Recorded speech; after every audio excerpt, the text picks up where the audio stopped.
pressing lower again on Thursday with concerns about a possible recession continuing to weigh on investors' minds. AgDay's Michelle Rook has more on what it will take to bring about a recovery in markets now.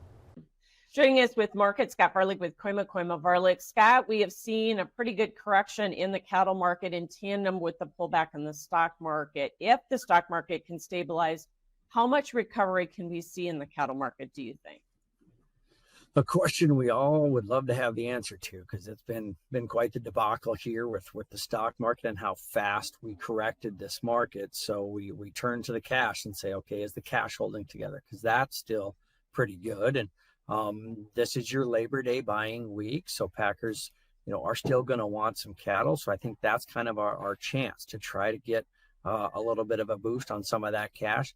As far as measuring some recoveries, I think you say, hey, these futures are still well below the cash, so putting on $3, $4, $5 could happen fairly fast. And cash feeders, we did break the $10 to $15. The index is still $10 above where the August feeders are. So there should be plenty of room for recovery as long as that stock market can try to hold here a little bit.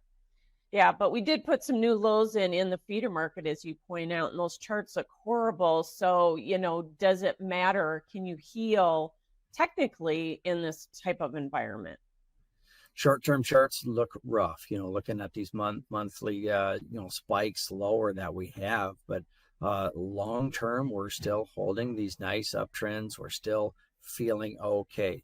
The thing that makes you nervous is you see how much room is lower. You see how high we are compared to history when you try to, expand that out a little bit, and there is room lower, and we know eventually that's going to happen. When we come into more numbers, it doesn't feel like that supply right now is overrunning us. So I think we're holding some of these long-term charts now. The live cattle held the 2014 highs and some of those next year summer months. I like to see that. And demand looks like it's been holding together, and now we're getting ramped up for Labor Day buying, right? So that should help. Demand has just been rock solid. I mean, we've been through so many, battles in the last 4 years, and that's the one thing that's just held true. You have a consumer that wants beef. All right, thanks for joining us. Scott Varilek with Kooima Kooima Varilek. We'll have more AgDay coming up.